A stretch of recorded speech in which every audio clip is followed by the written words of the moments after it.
тепер спомнимо другий вопрос. А за 29-ті роковини референдума 1 грудня 1991 року.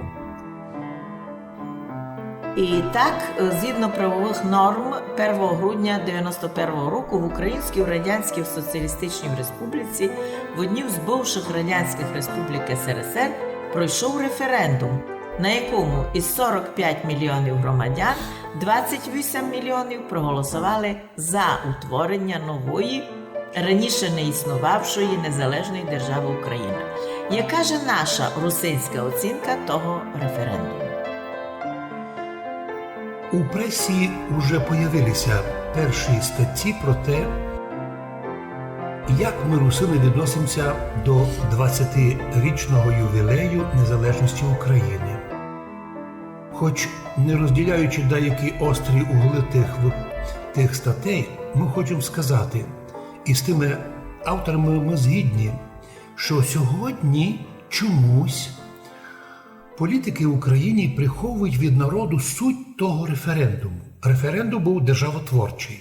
Саме він організував, створив державу.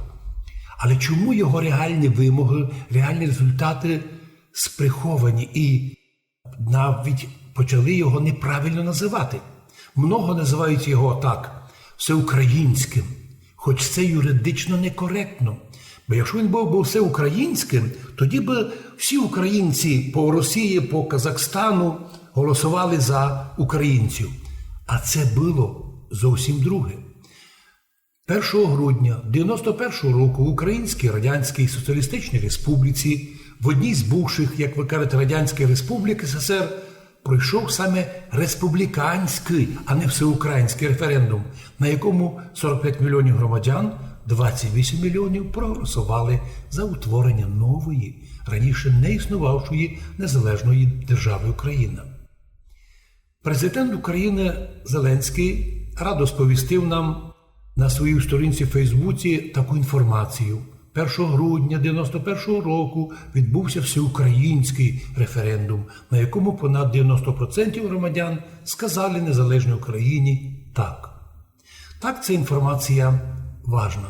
Тут президент також використав той самий термін «всеукраїнський», але коректно буде назвати, що згідно закону Української Радянської Соціалістичної Республіки референдум саме республіканський, та місцеві референдуми, які мали пройти в Криму, в Закарпатті, а також на Галичині, на Буковині.